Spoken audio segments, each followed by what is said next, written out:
What is up, my fellow Grouch Maxers, and welcome to Elmo's Adventures in Grouchland. That's right, folks, I won the motherfucking PCP poll! We're back, baby!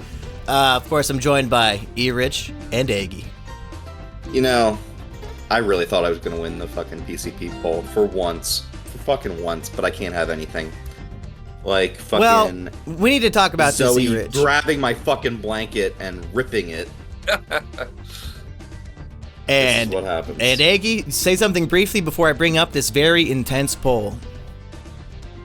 Well, you know, I'm just feeling like a man flying a trash machine throughout my island of garbage in a good way. A man named Mandy. Interesting. Folks, listen, I got a big, hard, sturdy poll that I want to pull out and show to my two male friends here. Guys, take a look at this. What do you think? Is it big and girthy and lots of votes in there? Wow. 68 votes? Wow, a lot in there. Yeah. Unironically, 68 votes? Quite sincerely, 6 likes, 9 comments, and then 68 votes. We almost had 69-69, but one less vote fucked it up. Man. Oh, man. This vote was incredible because it's literally the only literal virtual tie we've had in PCP history. Elmo and Grouchland and the 40-year-old virgin, as picked by E-Rich, both got 43% of the vote, with Teenage Mutant Ninja Turtles getting 9% and Speed getting 6%. And I think I did predict somebody getting a single-digit poll, so... Did you say that Speed got 6 and Teenage Mutant Ninja Turtles got 9? Oh, so yes, they did. Oh. Yep. Yeah, no 40-year-old virgin here today. Lots of 69ing. And we had a constitutional crisis. Oh, no, what? Do we watch both of these movies? Oh, geez. How about this? Let's put it to a vote between us. The people have spoken. Now we will speak. And E-Rich, you're disappointed that you lost, but you voted for Elmo. I mean, I definitely didn't want to rewatch 40-year-old virgin, honestly. So you had to really choose between what you wanted to watch and whether you wanted to win. Winning. That's the thing. Like, the urge to win is so strong in me that I kind of can't, I can't say no to that, But I think it was... Elmo even more. Yeah, was it unanimous for Elmo here? Because who wants to watch, 40-year-old virgin? I mean, you only put it on the poll because we found out that Weekend was almost 40 years old. And I guess you're insinuating he's a virgin. And, maybe that's why he didn't show up today, is because he thought we were going to watch that and make fun of him. Right. 40-year-old virgin tie doctor. You know, he liked my tweet at 2 a.m. last night. He just does not check Discord is the thing. Maybe I should have tweeted at him. That might have been my bad. He's around. He just is not. He's not cognizant just of what's get going the on. Discord Discord app on your phone and only have notifications from me. That's what everybody should do. Because I'm important. And things I'm doing are more important than what you're doing. Like talking about Elmo and Grouchland. Who wants to take it away? Even though maybe I should, because I picked this movie. And the reason why I did is because it was the first movie I ever saw in a movie theater when I was 4 years old. I asked my mom if she remembered this, and she said no. Fucking bitch. Oh. Fucking bitch. So based. Holy shit. Not based. But what a precious childhood memory. First visit to a movie theater, something that's going to define most of my life, is going to the movies, watching movies, talking about movies. My mom is there with me to accompany me on this wonderful... life-changing, cherry-popping experience with my mother. And, of course, she does not remember. So sad. But who could forget such a great film? You'd certainly be hard-pressed to. I think for all of the experiences and knowledge that I have of the Muppets franchise, I don't know if I've ever seen anybody travel through a psychedelic portal in the way that Elmo has, and also then later on. I have. It's called Smosh the Movie. I think Smosh the Movie ripped this off. I kind of feel like I've been seeing a lot of Smosh the Movie in a lot of films ever since I watched Smosh the Movie, but I just don't think I've seen Muppets travel through like interdimensional portals before. So that's fair. I think that's a memorable experience for the Muppets. They've done a lot of things. They've had a lot of properties to work with in their existence, but interdimensional travel. All I gotta say about that is wubba lubba dub. If you know, you know. Is this a Boss Baby reference thing where it's like, I hope if not. you've only seen the Smosh movie, everything seems like it's like the Smosh movie? I think the Smosh movie is ripping off everything else, and that's why it's so similar. Because, I mean, this came out a full 15 years before. Mm-hmm. No, sure. And the idea of a character opening a door and falling into a portal is so unique that only... I'm sure Elmo invented it, and Smosh ripped them off. There's no other way. Right. Are you guys familiar with Sesame Street? So here's the thing. Teach me how to get... I don't think I was. I think I watched Mr. Rogers' Neighborhood and never once watched Sesame Street, which makes me wonder, why was I taken to see this movie if I didn't know any of these characters? Did you beg to see it or something? I have absolutely no idea. No clue. Even though you had no fucking idea. Maybe I liked Elmo specifically, but I don't remember ever watching Sesame Street. It might be why I'm so stupid. Elmo is like designed in a lab to be like cracked to kids. Like, it's just like genetically. Yeah. Should we all weigh in on where we are on the Elmo debate? Because Aggie, I know you have some sort of horrible experience. Well, that is true. I like the pro Elmoers to have the floor first if they would like, but I certainly have a lot of anti-Elmo sentiment, at least as far as preceding the 21st century, but it is what it is. Well, I guess I'll begin by saying I had no camp of Elmo. I was Elmo neutral because I did not recall seeing any of his media. I just read online everybody hates him because he has a feud with a pet rock, which honestly sounds delightful to me. I don't know why they'd be upset about that. And because he turns 3.5 years old on his birthday every year, people get mad about that. Again, that's delightful. So all the reasons people hate Elmo don't make any sense to me. And then watching this movie, he had a lot of funny moments. Sure, he's annoying and repetitive with his screams and demands, but he's 3.5. So I thought he was a pretty accurate and funny character. What about you, E-Rich, before we let Aggie shit all over our dear friend? I feel like I'm fine with Elmo. I think my problem comes when like Elmo has his own show. Elmo has like all this other shit that's just him. Did you watch Late Night with Elmo or whatever that was called? No. What was that? Almost Late Night? It was a literal sitcom like Jimmy Kimmel, but it was Elmo and they had celebrities come in. Late Afternoon with Elmo. Yeah, something like that. I don't think I watched it, but I saw something from it. I did not watch that. I don't care about the feud with The Rock or whatever. Aggie, tell me why we should hate Elmo. Well, you see, me personally, I have a history. When I was a child, I was traumatized by 3 particular television characters. One being Barney the dinosaur. Oh my God. Second being Big Bird.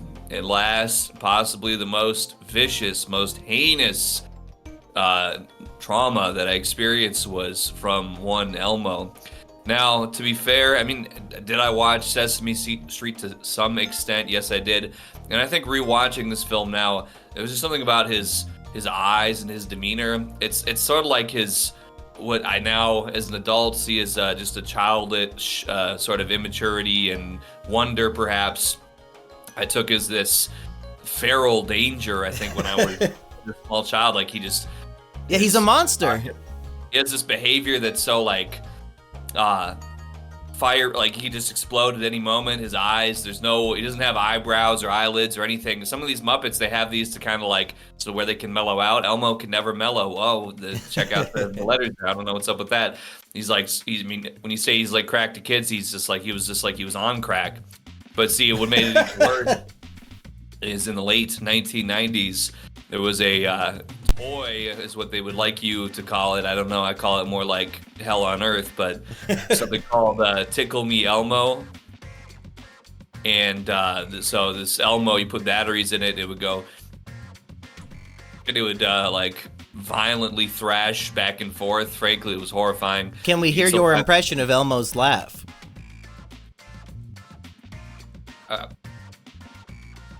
It might be getting filtered out of Discord if you're doing anything, because we don't hear nothing. Yeah, it might be too high pitched or something. Yeah, it might be. But I made an attempt. But I don't know if it was because when the batteries would run low on your Tickle Me Elmo, it would like it wasn't getting enough juice. So what it would have be like, I'm Elmo, and it was horrifying. Holy shit, that's amazing. Because whatever the playback got messed up from the low power. whatever the case was, whatever the defining factor here was, I began having these horrible nightmares where Elmo would maul me to death, like in all my nightmares. You were having murder nightmares when you were like 3? Well, Tickle Me Elmo, I was probably like 6, maybe 7. Yeah, so you've seen violence in media to have that expressed in your brain as you're asleep. Right. Yeah, I think I'd watched the film Spawn by that point. I can't remember if that's a particularly violent film. I just remember I was watching because it was rated R, but I stole the VHS. Oh, you stole it. Good. I was going to say, is Elmo the one traumatizing you, or maybe is it your family showing you Spawn when you're 6? I don't think I was supposed to watch it, but like I remember hearing them watch it from the other room, and there was a lot of fart noises, which I thought was funny, so I wanted to steal it and watch it myself. I've never seen it, but now that you said there's fart noises, I might have to check that one out. Yeah, it's like his, whoever the other, it's not Spawn, but it's like the nasty, I don't know if sidekick, I can't remember what role he plays. I can imagine what the character looks like, but yeah, there's like some like farting man in the movie that's like part of the story. But, you know, this movie, though, he definitely, and also the fact that this is like 25 years ago at the very latest, at the most recent, this movie really, you know, rehumanized Elmo for me, really showed me that, you know, Elmo, he wasn't such a violent animal as I suspected he was for so many years. Although, to be honest, he still might be. He still seems kind of impulsive in this movie, but, you know, no, I know at least... new debate, because now Rich and I actually have something to be passionate about. When we were watching this, and this bitch Zoe is manhandling Elmo's blankie without permission and refuses to give it back, Aggie, you seemed under the impression that Elmo was more at fault when it's clearly 100% Zoe and her kleptomaniac Yeah, Zoe's taking fingers. things that are not hers and then grabbing at them. And Zoe is basically Elmo Mandy just- Patinkin, but they're trying to imply through Elmo's arc that no, Elmo's the greedy one who wants to steal everybody's shit and that he should learn to share. Fuck no, it was his blankie to begin with. You don't need to share your things. Also, I just want to say I never liked Zoe. I find Zoe annoying. And Is she the one they made Zoe. autistic, or is that a whole new character? I think it's a different character, but I could be wrong. So they've replaced one generic girl with another generic girl plus autism. I'm gonna Google, is Zoe autistic? Well, you know what? To be fair, as I think about it, I mean, I can see that the message in the story is you should share everything. But yeah, as an adult now, frankly, I want to say that, yeah, really it's something that parents invented just to keep like their two children from fighting with each other because your parents don't want to deal with you fighting each other. They're like, yeah, whatever, just share the toy. I don't want to have to buy another one. In real life, if you ever share anything with anybody, they will. Just like Zoe, just like Mandy's character, who I keep forgetting his name now because we just keep referring to him as Mandy. But if you give an inch, they take a mile. Frankly, children out here, Huxley, yeah, do not ever, give anything to anybody except a middle finger. You know what? You work hard for what you have, even if it's given to you by somebody else. You know what? Why does that entitle somebody else to get part of your gift? No, thank you very much. Cut everybody off. They're a bunch of leeches. They just want to see you fail. Well, there is Julia is the autistic okay. Sesame Street character. According to some of the top Letterboxd reviews, which I gotta say, I felt a little less unique as a human when the top most liked review was somebody saying this was my first ever movie. That kind of was a gut punch to me. Like, I guess this is a common experience and my life is just the same as everybody else's. It is what it is. But other people in those reviews were under the impression that this is a communist manifesto movie with class consciousness arising in the Grouchland world. Because there's some quotes in here I should pull up. Let's see. The only way to stop him is for all the Grouches to work together, and they hate that. And it is a so true moment where the only way we're gonna stop these billionaires is if all the groups that are divided in society join up. And it's probably not going to happen because we do live in Grouchland, and we do have an evil man who comes in on his magic helicopter and just takes everybody's money.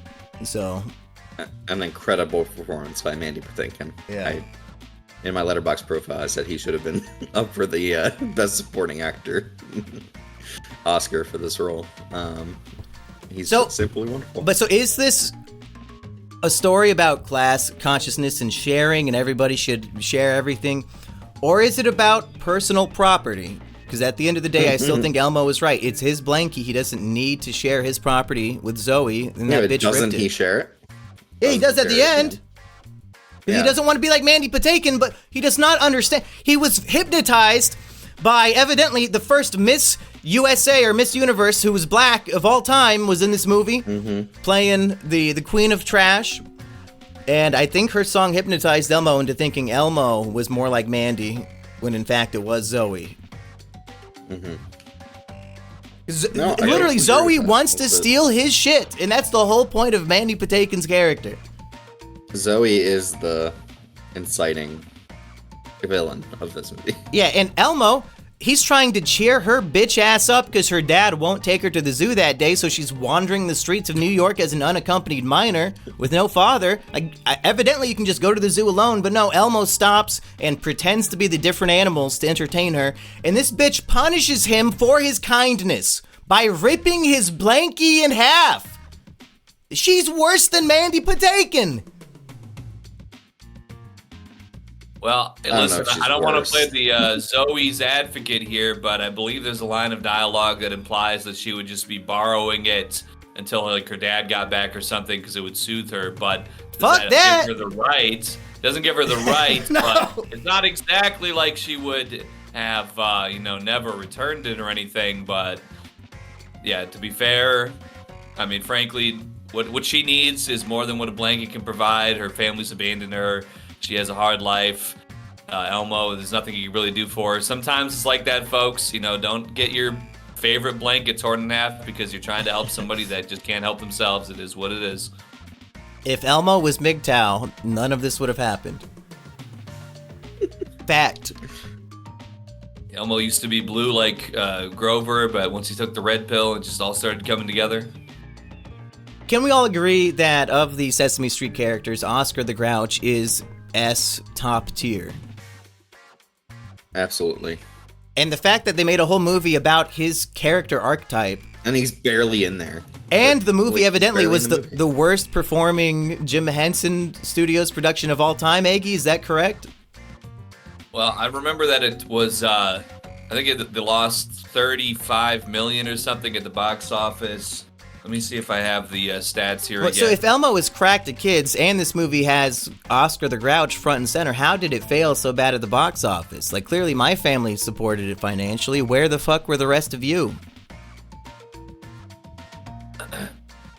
It was the only family film playing in most theaters at the time of its release. Sony had planned a scaled-back release, making it difficult to make its money back. Opened at number 8 with a weekend gross of $3 million from 1,200 theaters. I was there. Earned back less than half of its budget, grossing $11 million on a $26 million budget. It is currently the lowest grossing Muppet film ever. Oh my god. At this time. We could have had Elmo and Grouchland 2 by now.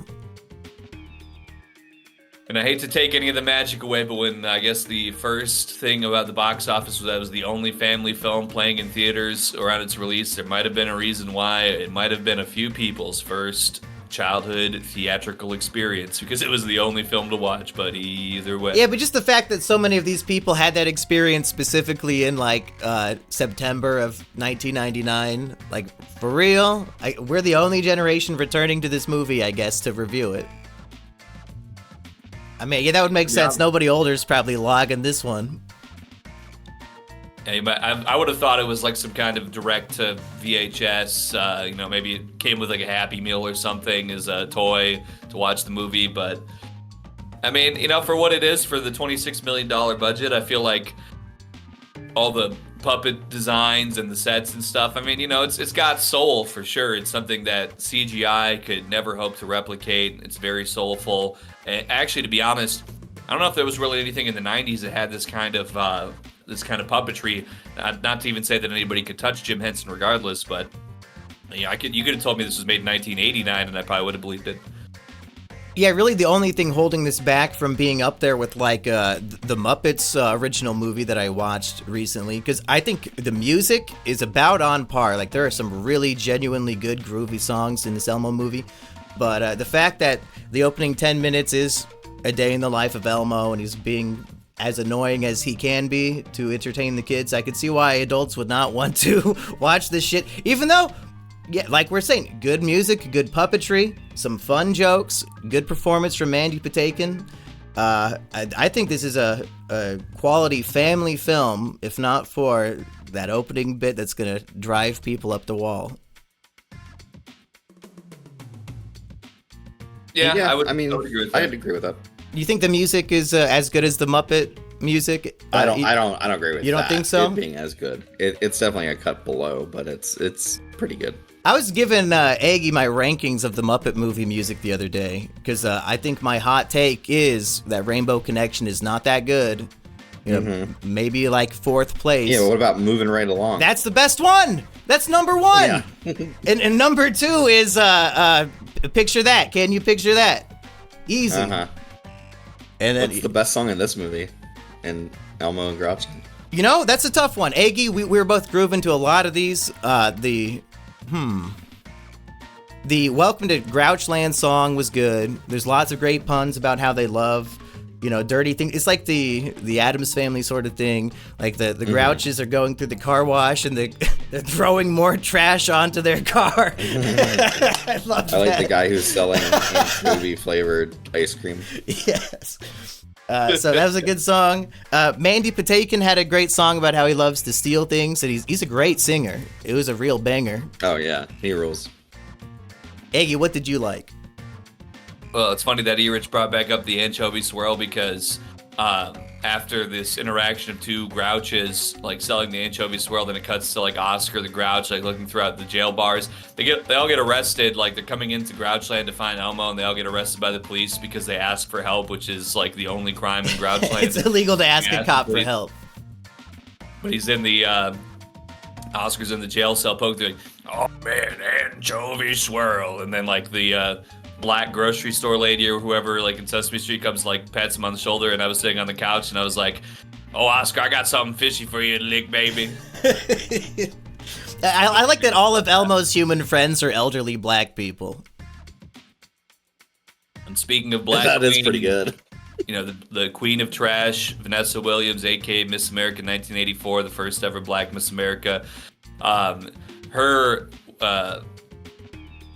what am I trying to say? She's going to release Elmo, she's going to let him go, but he has to beat the ultimate challenge, which is to make 100 fart noises with your mouth in 30 seconds. She says raspberries, so I'm thinking, what is he going to like? You know, the raspberries, as I understand him, is like blowing on somebody's skin, but I guess it's just, you know, they couldn't really make Elmo do that to a supermodel. That'd be kind of freaky. So she has to sit there, and he encourages all the audience to help him make fart noises with their mouths in order to help him reach the amount that he needs in the 30-second time limit. So, of course, I participated once again, laying on the couch and making fart noises until I was blue in the face to help Elmo escape. The audience participation, there's a few points of it in the film, some that are more relevant than others, in my opinion, or like something you would actually participate in, that being one of them. You could say that it's filler in this 70-minute movie. Yeah. There's a few parts where Bert and Ernie will pause the movie when it gets too scary and then reassure the kids, hey, don't worry, it's going to be fine in the next scene. So I wonder if Jim Henson, was he still alive then? I don't know. Whoever the fuck. If they have a test audience with kids and they got scared at some scenes and they had to like add that in. Do you think, or was that just in there from the first draft? I feel like it tracks for their humor that they would have just had it in there off the rip, because it's sort of like, you know, this B plot with Bert and Ernie that, you know, as it gets to the end of the film at the conclusion, he's like, oh, I was never scared at all. It's a good thing that I'm so strong and never scared. I knew it was going to be all right. Yeah, after he's flipping shit the whole time. I was honestly very relieved to have those scenes because I was not sure it was going to be all right. So, yeah, when Elmo was feeling down in the dumps, I was worried he wouldn't get his groove back. So, thank goodness for Bert letting me know. And for the record, Jim Henson did pass away in May of 1990, so he was not alive to see this beautiful movie come together, which is truly a shame. If he was alive, he would not have let this release. I wonder if That's weird because I saw that he worked on it. I wonder if like years and years ago. Did But he invent no, Elmo? That doesn't make any sense. What the fuck? He probably invented Elmo, right? Jim Henson, yeah, I think he invented all the Muppets. Yeah. Well, I mean, maybe. It might be like a Stan Lee thing where a bunch of people in the workshop were helping and he just took the name, but I haven't watched any of his documentaries to know the truth yet. Was the No, final he wasn't. Fuck. final Muppet film to involve puppeteers Fran Brill and Frank Oz. So I think that means It was I think Frank Oz that I thought. Yeah. he did Bert. I think so. Really, it was actually the last ever real Bert movie. I mean, he probably did it on TV still. Wait, but Frank Oz never did the voices again after 1999? He's still doing Yoda to this day. I think just the It's film. the final film. Yeah, so not the TV show. Yeah. Oh, okay. Hey, I need to talk about some personal shit, folks. Because, you know, as this being my first movie as a small child, I think it might have imprinted some things on me that have affected my filmmaking subconsciously, Inception level stuff here, folks. For example, you know, very much a movie about trash. And there's a big musical number in a giant dump with trash all around. If you've seen my work, approximately half of my short films are filmed at a dump with trash all around, and the character is often being the king of the dump. Is it just because I'm poor and it's easy to go film in garbage? Probably. Is it because of this movie? Also, probably. And let's see, anything else that this movie might have imprinted? Beautiful, sexy black woman. Hey, maybe developed. Hey, maybe it's not just white women. Maybe women of all the rainbow can be beautiful. Who could say? That's right. Can we do 100 raspberries for Vanessa Williams? Yeah, let's do it. Okay, I did my 4. You guys get the rest. I think it'd be very easy to do 100 just to yourself in 30 seconds. Yeah, Elmo was being a pussy. Like, you could do it on your own. Mm-hmm. He wasted like 5 seconds begging the kids to do it for him. I know. Well, I should also say, while we're still talking about her, Vanessa Williams, her musical number, the whole point of her song is that, basically something that could be garbage could be beautiful based on your point of view. So That's right. maybe you're thinking to yourself, oh, I film at dumps around garbage for these short films. But if Vanessa Williams was watching that and her trash queen character, she'd be like, oh, look at that beautiful palace, that beautiful majestic kingdom that man is doing his dance in. So it's all about your point of view. Folks. And really, that might be the number one message in the whole film, because sharing, that's just, people are going to take advantage if you don't share. Breaking into people's houses and going through interdimensional portals, that might be fun to do. I'd recommend it. But at the end of the day, don't get too comparative with something. Don't get locked into some viewpoint, because comparison is the thief of joy. Well, what about this, Aggie? What about one man's trash is another man's treasure? Surprised they didn't drop that into the lyrics. Maybe they did. Actually, maybe we should double check that. Yeah, I need a fact check here. I'm almost certain that something along those lines is implied. If they didn't use the exact verbiage, it's probably just about as close as you could possibly get to the exact verbiage. So here's the end of the movie, folks. Elmo, he goes on this big journey to get his blankie back from Mandy Patinkin, and he has a lot of trials and tribulations to go through. He finally shows up. It's all for naught. Mandy Patinkin captures him and is going to kill Elmo. Elmo is a complete failure in the movie, his own movie, because then all of the villagers and all of his friends burst in to save Elmo. And as Eggy pointed out, many of these rioters are holding tiki torches, and they just want to kick the bad people out of their neighborhood. And these are the heroes of the movie. And maybe this movie imprinted on many people from a certain generation to do things later on in life. Who could say? Yeah, see, they would have been about 3 or 4 years old. And let's see, when was 2017? So they would have been maybe about like 21 to 24 years old if they had seen this movie in theaters. Yeah, they're thinking, tiki torches and kicking out the bad people. Yeah, this is what I should do. I'm a hero, just like Elmo's friends. Right, E-Rich?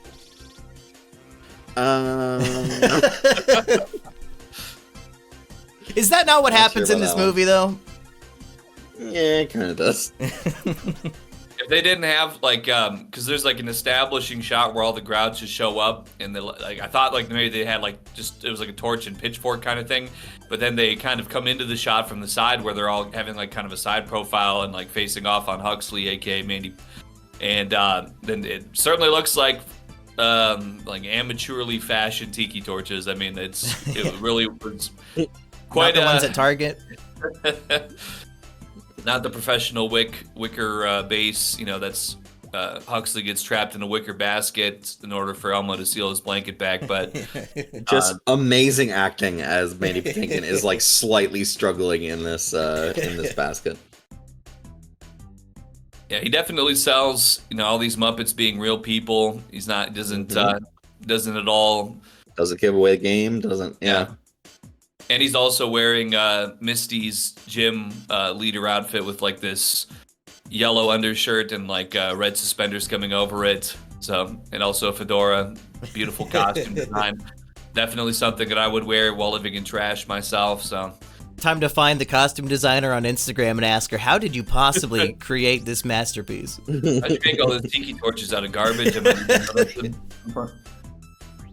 Any other points on this great film before we start a new PCP poll? This was a Campbellian journey into the underworld for the hero. In a Campbellian journey, you lose something important to you. You're talking about Joseph Campbell, right? Yes. Okay. Yes. He wrote about storytelling and the patterns within, and the kinds of stories that appeal to people. And Elmo and Grouchland is a perfect example. Like just like Star Wars, they took the hero's journey beat for beat and made it cinema. At the end of the journey, you return back to your home with newfound knowledge. Yeah, forever changed. Experience forever changed. They have a joke about that. When Oscar goes back to Grouchland, everybody's like, get out of here, boo. And he's all delighted, and he says, and they say you can never go home. Yeah, that's pretty good. Shout out to Kevin Clash, who very likely abused some children. What? Maybe during the making of this movie. Who? The voice of Elmo? The voice of Elmo. What? You didn't know about this? No! I knew he was a black guy. Oh my god, he was tickling the kids? Yeah. And it was dismissed because of they put out their complaints 3 years after they turned 18 or something. What? So it was out of the statute of limitations or something. What? Come on. It doesn't apply anymore. # Bill Cosby. But either way, they say Elmo, certified sicko. Because, in 2012, he came out as gay, but also at the same time, that was when men started saying that he was touching them as children. And so he was resigned. The original Kevin Spacey. Yeah. I'm not a rapist, I'm gay. At least his accusers live to tell the tale, so, I guess it could always be worse. It's just perspective, just like the Trash Queen said. His name was Seth Rich. Oh, no, that was something else. So we all agree, 3 out of 5, great movie? Mm-hmm, for sure. Yeah, coming into it, I was like, I don't know, I had kind of bad vibes immediately because I'm like, it's like, I'm Your nightmare? Puppet, like, where's my blanket? And I'm like, this is gonna just be like a giant Dora the Explorer episode, and it's gonna be very hard to sit through. But once it really got rolling and had some momentum to it, I quite enjoyed the film, and I would absolutely say a 3 out of 5 is where it landed up for me. Yeah, it's not something that I would rush to see again, but if it was on in like a public place, I wouldn't mind having it on and enjoying and probably grooving along to some of the musical numbers myself. So. Yeah, a strong 3 is where I think it'll be.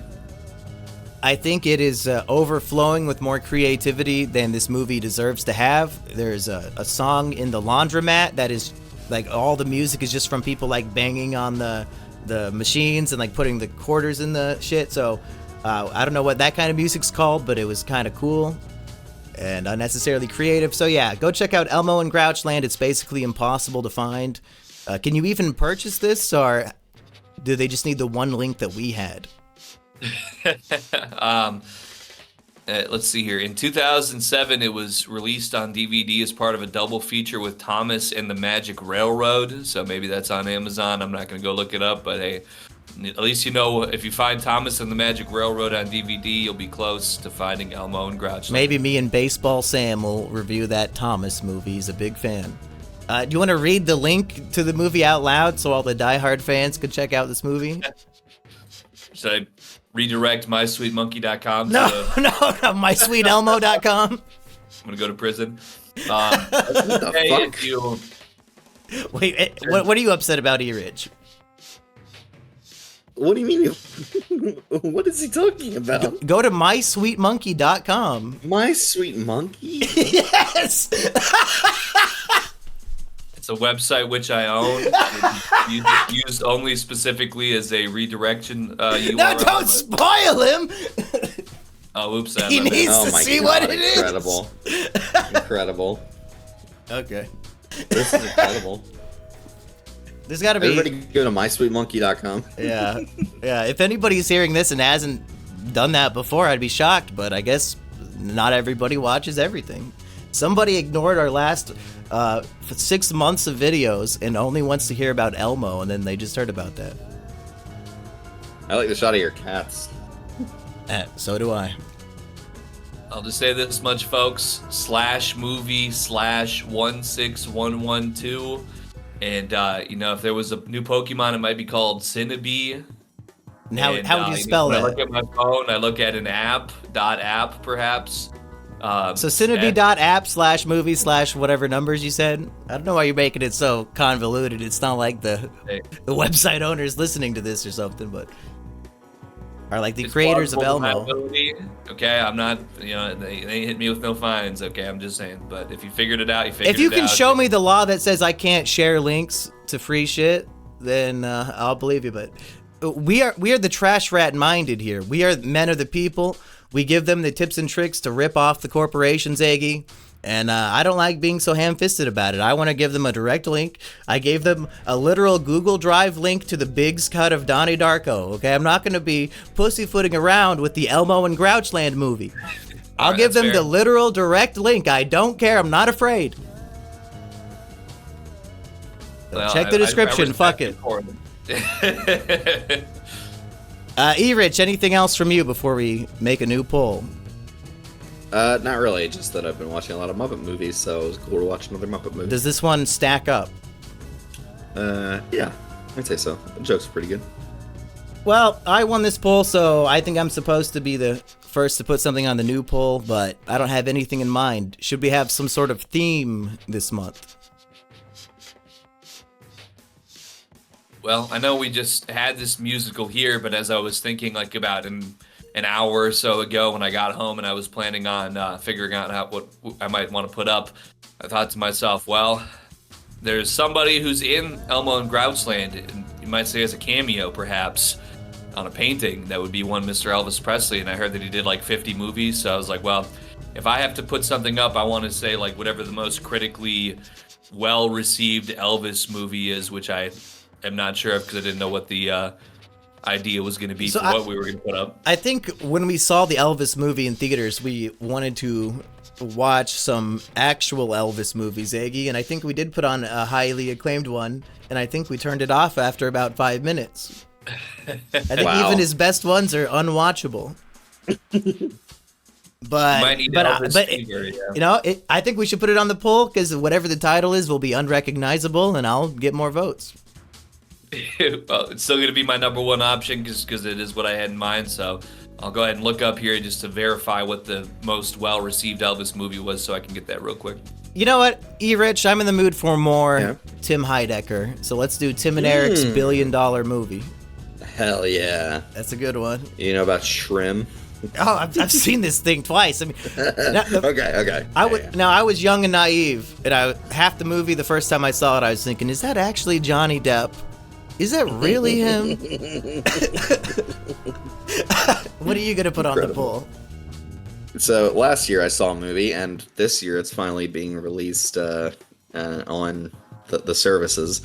It's called Cade the Tortured Crossing. And it's a Neil Breen picture. I think he's going into production on his next film, so I think it's good for everyone to catch up with my boy Neil. I've seen all of the YouTuber reviews of his movies, but I've never actually watched one on my own in its entirety. So this would never watched any of them. I mean, I've seen Red Letter Media and YMS break them down. I feel like I've already seen them through that, but this would be my first proper viewing. Well, maybe I should choose Twisted Pair then, since that's the first movie in his series. Cade the Tortured Crossing is technically a sequel, even though it doesn't really matter. I'm down for Cade because that title is intriguing. Yeah. Okay, so Aggie, did you find out which Elvis movie I'm putting on yet? Because I don't know if I should. Clam bake. Is that what it's called? Well, the number one rated Elvis movie in his discography with a 96% on Rotten Tomatoes is King Creole. I believe that was his third motion picture credit, so it certainly wasn't getting any better from there. So, you know what? All right, King Creole, and maybe we'll find out some of our own Louisiana-style heritage. Down here in the bayou. Bill Dauterive's whole family shows up. You know, Elvis, if he was alive today, he'd only be 90 years old. So actually, that really puts in perspective. He could still be here, but he rocked too hard. No, because his lifestyle and food choices demanded a young life, Aggie. He wouldn't be Elvis if he lived to be 90. He'd be some fucking loser who's a vegan or something. Nobody would care. Yeah, he wouldn't be shaking his dick all up in like deep-throating microphones. He'd be like running a 5K. So I'm glad that he died when he did. Hey, go vote for either King Creole, King Cade the Tortured Crossing, or King Tim and Eric $1 billion movie. I think Cade the Tortured Crossing might have this one. Hey, listen, 96% of critics in 1958 can't be wrong as far as I'm concerned. Who doesn't want to come back and see what the king is talking about? The real king, not these other kings that have just been superimposed as kings. I'm just saying. Should we do a tier list of king movies and see how King Creole compares to King Candy or even King Richard? If he doesn't win, if Elvis doesn't win this particular poll, I'm ready to resubmit him under a king theme poll in the future. I'm taking notes on that right now. He's just gonna keep suggesting themes that Elvis could possibly win. Anything else you guys want to talk about today? Should we do the Severance episode right now? Just review it in 1 minute, or should we do that later? Let's do it. Let's do an actual episode. Okay, we'll do a Severance episode at some point. Say. Yeah. Well, I think that's it, folks. You guys want to plug anything? You can find me on Letterboxd at Revan1138, where I just watched Alexander and the No Good, Terrible, Rotten, Bad Day, or whatever the fuck. Is that the Steve Carell movie? It is a Steve Carell movie. It's pretty mediocre as far as. Oh. He was pretty good. But yeah, the movie is alright overall. Is that the one when he uses a stack of pancakes as a pillow? Or is that Dan in real life? Movies I've not seen. Encyclopedic knowledge of Steve Carell movies right after he was done with being in the office. Yeah, specifically the movie posters. Yes. You can find me on Letterboxd at Jimmy and Simmy, my first ever account. What about you, Aggie? Well, when you're going to follow these two men on their Letterboxd accounts and you're seeing the fine films that they're reviewing, you're thinking, man, they should review this other movie I really like, and you just don't know how to get it to our eyes and ears. Simian, JimmyBusiness@gmail.com with your $100 sponsorship fee, and you might see me and Mr. Jimmy on his couch reviewing it right before your very eyes. Check out some of the other videos on the Simian Jimmy Treehouse channel to get an idea of what that could be like. For instance, mysweetmonkey.com might maybe get you a video link that could get you an idea. And speaking of which, Aggie, we did get an email at 7:46 this morning asking if we would review the movie Neighbors from 1981 as the next $100 couch review. I don't know. He says that the Blues Brothers are in it, but it's not a Blues Brothers movie. Right. Well, It's sounds like pollution. kino already, so I'm Yeah. down for that. Absolutely. It sounds like some good money to me. Bye, everybody. Peace.